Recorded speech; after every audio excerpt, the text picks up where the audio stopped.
Hello all. I thought I'd sneak in a video tonight. I'm feeling it. I have some records close by, and I thought I'd talk for a few minutes because I like to talk about music. And thanks as always for those of you who are watching my Meat Beat videos. They're gonna keep coming, man. But I thought I'd give them a break before I start into, finish off my Meat Beat series. And after that, I plan on doing another Skinny Puppy series because you guys clearly want that. And there's some other stuff I think you guys are going to enjoy. You guys request things that your requests are pretty consistent. So I'm going to try to. I pulled some records out from the bands that you want me to talk about, and some bands you don't want me to talk about. I'm going to do both. Why not? It's all about expanding minds, right? Those of you who like Skinny Puppy, I hope you like all my other recommendations. Those of you who like my Ministry and Al Jorgensen videos, same thing. I just love music, man. I love it all. But tonight I'm going to talk about new records I've been buying, like this past month or so. Because honestly, I only buy new records. I've been buying records since the '80s, since I was a kid. So there just really isn't any. There aren't any old records that I don't already have that I don't want. I've had enough time to track them down and own them, and I've owned them for a long time. That's the vast majority of these videos I do. I bought them new. Like all my Meat Beat records, I bought those new. So I still buy new records. So there's still tons of new stuff coming out from all kinds of people that I absolutely love. But to contradict all of what I just said, I'm going to hold up the, a rare reissue that I bought because I do buy reissues once in a while just because I love the band and I love the music that's on a reissue. And if it's a unique reissue, I'll pick it up. I don't mind doing that. And I'll start off with Skinny Puppy. I mentioned in one of my Meat Beat videos last week that Play It Again Sam is celebrating their 40th anniversary. And so they've had this series of reissues. Any band that's on their label, they're reissuing some of their best tracks or most popular tracks or just random tracks. They're throwing them all on a 12-inch. Generally, though, they're picking some of their most popular songs. A lot of them are singles, and they're compiling them on this 40-year anniversary thing they're doing. And this is like one of dozens of 12 inches they've been putting out. Over the past month, I've been seeing Play It Again Sam put out all kinds of these 12 inches. They all have this background, but different colors. Like the Meat Beat one I have is blue. This one's green, the Skinny Puppy one. I This is a good pressing too. So far, they've been really nice pressings, and this one is really nice. They take four tracks. They take, and these are extended versions, by the way, which is very cool, I think. The extended version of Dig It, Addiction First Dose version, which is an Adrian Sherwood mix. I've talked about Adrian Sherwood before. You need to know who he is. You need to check him out. The extended version of Assimilate, classic track, and then Smothered Hope. I thought Smothered Hope maybe was an odd choice to mix with these three, but I don't know. It's Skinny Puppy. And they're focusing on earlier stuff, as you can see, at least up till Cleanse, Full to Manipulate with Addiction there. But yeah, it looks like they're focusing on like the first 5 years of their career, which is cool. And yeah, these are all extended mixes. This is the regular version of Smothered Hope. Again, I don't know that Smothered Hope fits so well with these other three, but whatever. I mean, it's Skinny Puppy. You can never have a shortage of Skinny Puppy records, right? More is always better. And this is the inner sleeve. It's just kind of a boring black inner sleeve. This white label is a sticker. I felt like it would have seemed cooler if it was just part of the inner sleeve, but whatever, it's there. This is a sticker that's on here with the track listing. I would recommend you get this too. It's pressed really well. Side A, oops, got some stickers sticking to that. Side A is the extended version of Dig It, and then you've got Addiction after that, and they're expanded all the way across the vinyl, across the record, I should say. Meat Beat Manifesto, the pressing wasn't as good. They crammed three songs onto side A, and they used the whole side to put those songs, but then side B, they only had 2 tracks and they left about that much dead wax at the end, which to me, I will never understand modern vinyl presses that do that. Like you're going to all this trouble to press a record, fill up the side, fill up the whole side of the record. Don't take 2 tracks and like only take up that much space and then have that much dead wax. I mean, what's the point of that? And they kind of do that on side B. Like Assimilate stretched out, but then Smothered Hope isn't. But Smothered Hope's not so much a dance track.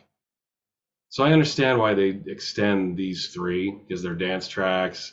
You know, dance music, you really want the needle to dive into the grooves and feel the bass and the warmth. But you should still do that with all records, I think.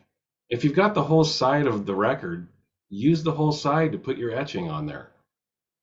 Or the grooves, I should say. Let the needle dive in there. Let it feel the music. Let it breathe. Those of you who know what I'm talking about, you know what I'm talking about. Those of you who are like, huh? I don't blame you.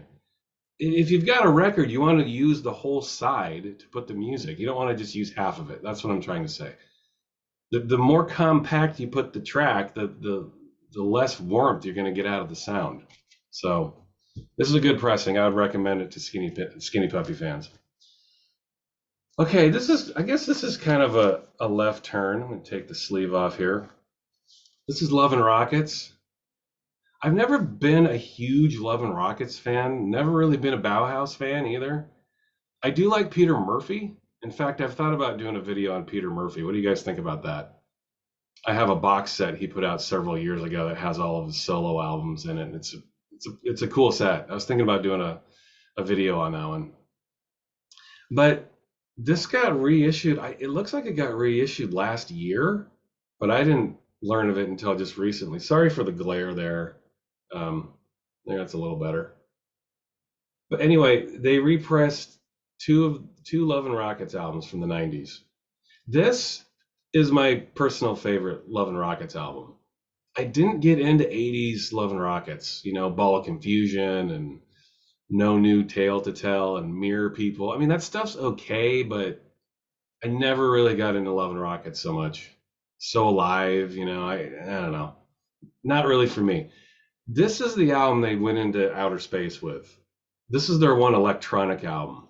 Songs are really long, like it's ambient. It's like ambient rock.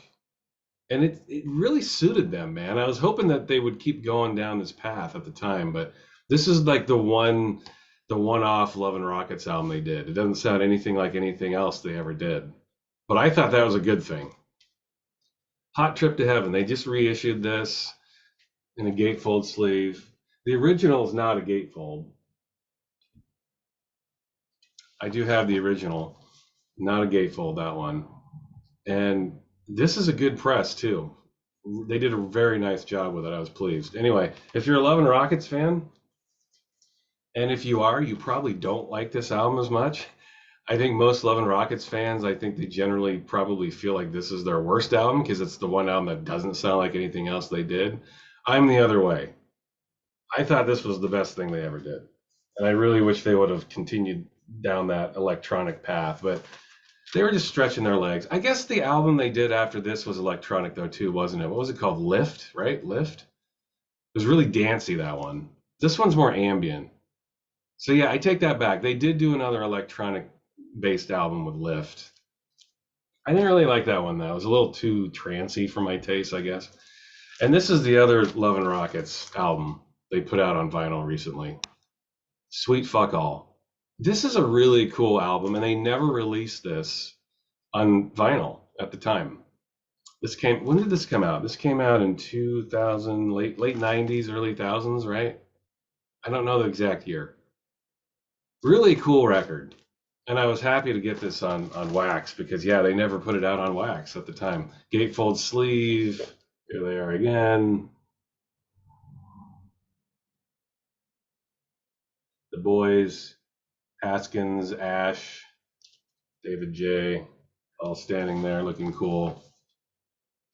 This is a good album. This is more like traditional Love and Rockets, but it's a really excellent album. I thought they definitely had hit a peak in terms of like their songwriting and their production and their delivery. Other than Hot Trip to Heaven, this is probably my favorite Love and Rockets album. So I was happy to get both of these in one shot. I got them in the same purchase. It was really cool. So I wasn't looking for Love and Rockets records, but there they were. I had to pick them up. Oh, this is the new Kuniyuki Takahashi 12-inch. That's phenomenal stuff. I did a video on Kuniyuki last summer, about a year ago now. I was raving about how much I loved him. I still love him. I've loved him for a long time, and this is his newest record. It's just a 13-minute jazzy house techno progressive kraut jam. I mean, you can't really define what he does. He is in a world all his own. If you like Kuniyuki, pick this up. This is phenomenal stuff. Absolutely great. Kuniyuki. I mean, the guy doesn't make bad music. Oh, I thought I'd hold this up. I don't know how many of you have heard of Schneider TM. He's been around for a long time, almost 30 years, put out records on many labels. He was kind of part of that. It's hard to describe what he does. He found fame back in the late 90s? Maybe it was 2000. He covered the Smiths' There's a Light That Never Goes Out. And that was a hit for him. I think he called it the Light 3000. I have it somewhere. It's a good track. It's basically an electro track of There's a Light That Never Goes Out, which is one of the Smiths' best songs. I mean, let's just face it. And he does a phenomenal electro version of it. Really cool computerized vocals. But generally, Schneider TM is sort of known for, I don't want to use the word glitch, but kind of, I don't know, experimental progressive electro dance music. He's in a world of his own, really. But this is some weird, whacked out, progressive, jazzy ambient noise. It's unlike anything he's ever done. And I love the cover too, by the way. I saw this artwork. I was like, you gotta be kidding me. I have to pick this up. I don't generally buy, I'll break out the gatefold here. I don't generally buy everything from Schneider TM. He's just not one of those artists for me. But this I had to pick up. It just sounded so cool, and the cover was just so awesome. And the tracks are long too. I love long. When it comes to progressive music of any type, you want long songs, like between 10 and 20 minutes long, and you get that here. There's one song that's over 20 minutes. Look at that. Look at that cover, man. Are you serious? You can see that, right? I want a poster of this. I thought, yeah, you don't get much better than this when it comes to album covers. And here is the gatefold. You get some extra alien type photographs in there. And the music lives up to this cover, if you can imagine. It's just, this is some weird stuff. I've never heard Schneider TM sort of, break off into what he's doing here. And it's a good pressing too, by the way. They come in nice poly-lined inners, so that preserves the vinyl. The whole package was very nice. I was very impressed with this. I would generally recommend that you go and check out Schneider TM. He always does. He's one of those artists that's just kind of hard to pin down. All of his records tend to sound a little different. He had a record back in the mid thousands. I think it was called Frog Toys, which was good. I think he had a modicum level of success with that one. But check this out, man. I don't even know what's the title of this. Yeah, I can't pronounce it. It's Erenisch Horizont. I don't know. Does that mean anything? Is that gibberish? Is that just gobbledygook? I don't know. But get this. Listen, if you watch my videos and you respect my opinion at all, check that out. And check all these out if you can, if you have the means. All right, this is another old record that got re-released, but first time on vinyl. This is the mighty Move D. I did a video on him too. David Mufang. This is Solitaire. He put this out in 1995, CD only. This is one of the best ambient albums I've ever heard. If you like ambient music, and I know that most of you do who watch this channel, you need this in your lives, I'm telling you. Move D. And this is the first time on wax. It was CD only. And from what I read, this is limited to 500 copies, so this is going to go away soon. So if you buy records and you love ambient music, you need this in your collection. There are only 6 tracks, but it's a double album, nice long songs, the way ambient music should be. You have a couple of tracks that are around 15 minutes. You got a few that are 10. You know, Mufang really lets this sucker breathe. I mean, I've already told you in the other video, if it's Move D, you buy it. You don't need to hear it, just buy it. It's going to be phenomenal. The man doesn't make bad music, period. He never has. I doubt he ever will. This is one of his best albums, and Mule Music put this out, a Japanese label. It's classic. You need to have this. You need to have that in your lives. It is a classic. And then, all right, this is the new Tim Hecker album, No Highs. I have mixed feelings about Tim Hecker in general. I don't love all of his music, and I also have like a personal experience with him. When I worked at Discogs, I interviewed him. I think I talked about this in a past video. I interviewed him once, and he was such a jerk. He was probably just having a bad day, but he was really rude and really condescending. So I lost respect for him. And quite frankly, I've never loved his music that much, but this is really good. This is, in my opinion, this is his best album. No Highs. This is on Cranky. I also interviewed the owner of Cranky. Again, I have a website. I posted a lot of that Discog stuff I did up on my own website. So if you're interested in reading some interviews with like the Orb and Wolfgang Volt of Gas and Tim Hecker and the Cranky label, you can go check out my website. There's a bunch of stuff on there. Here's the gatefold. Pretty bare bones jacket, I guess. I mean, you know, nothing exciting, but music's really good.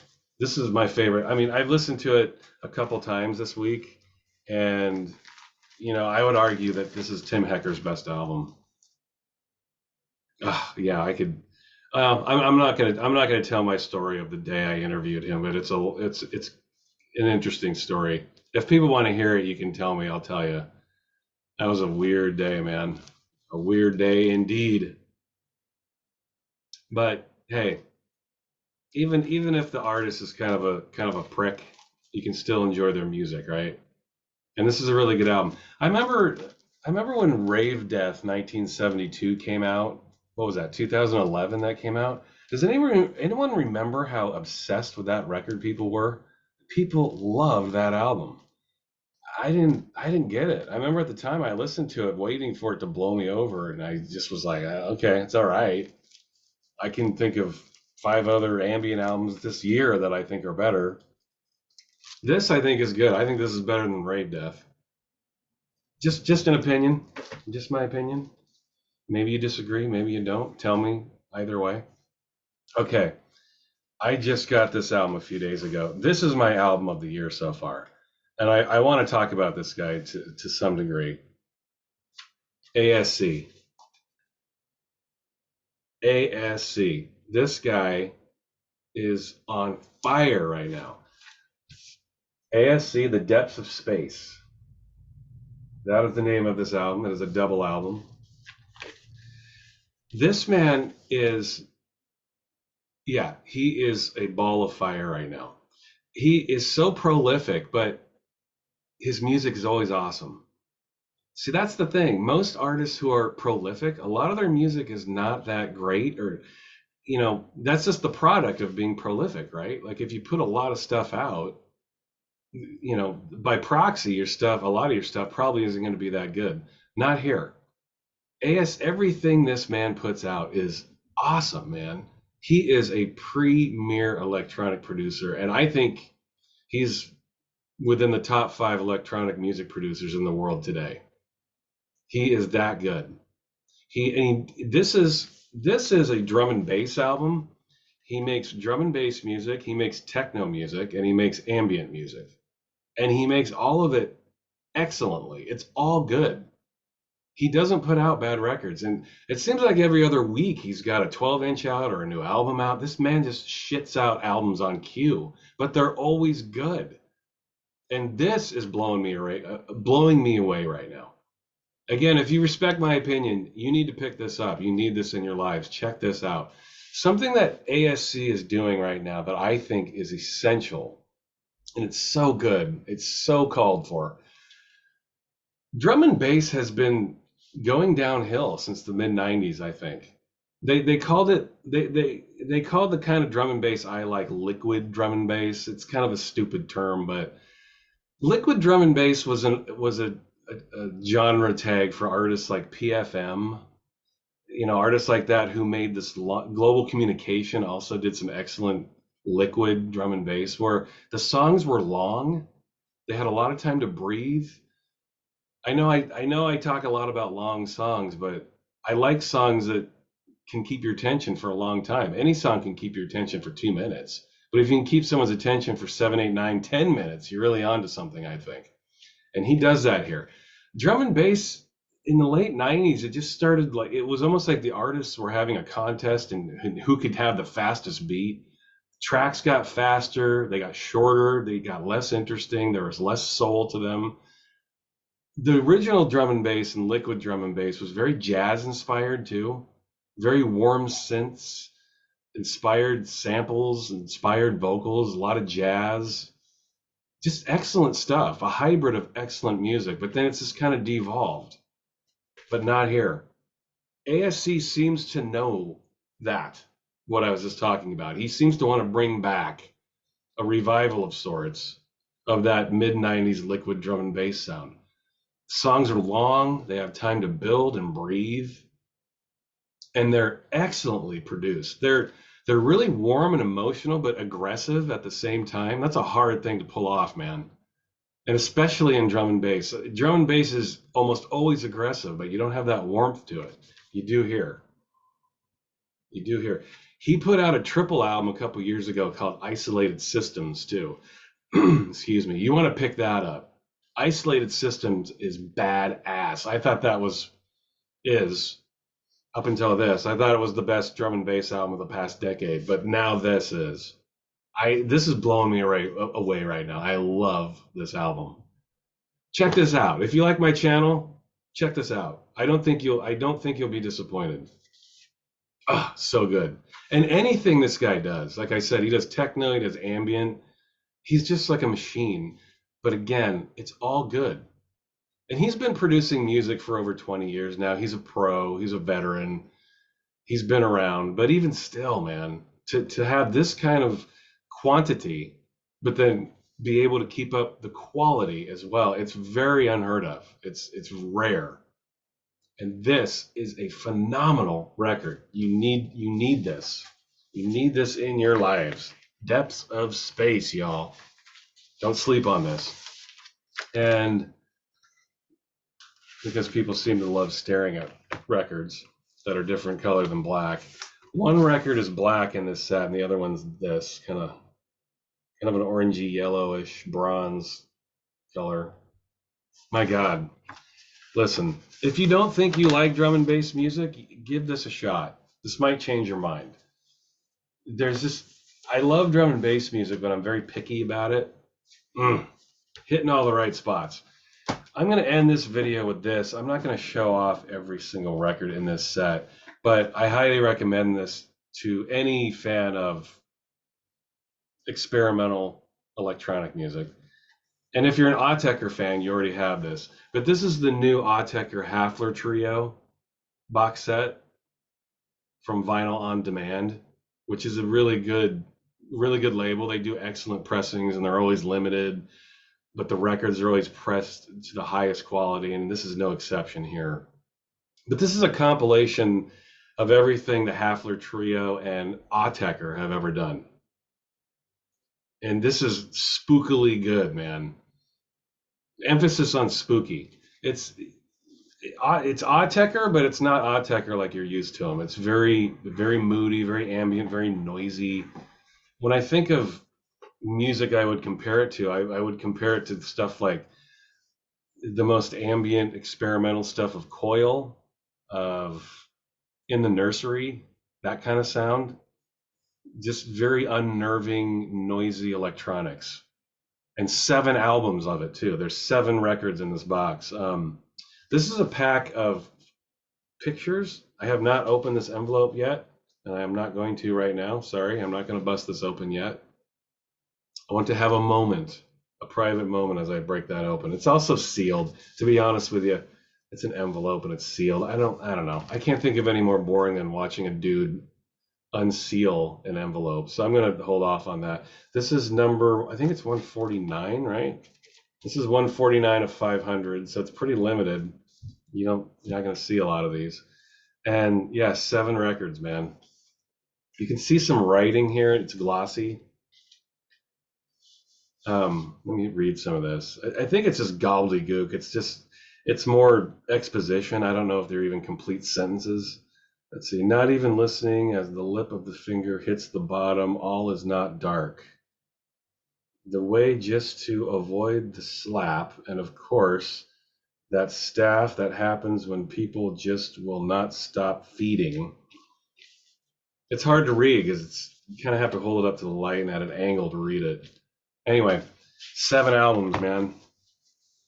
Here are the labels. You see AE there?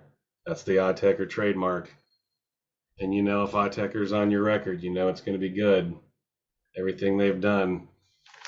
I'm a huge Autechre fan. Love those guys. Incunabula is like it's one of those albums that still makes me weak in the knees. Incunabula is just one of those albums that will always mean such a profound amount to me that I can't even put it in words. Maybe that's why I haven't done a video on it yet, because I just feel like it would be sacrilegious to do so. Incunabula, man. Listen to Autechre Incunabula. If you haven't heard it, I envy you, because you still get to listen to it for the first time. If you listen to nothing else I ever say, listen to this. Just this one thing. Listen to Autechre Incunabula.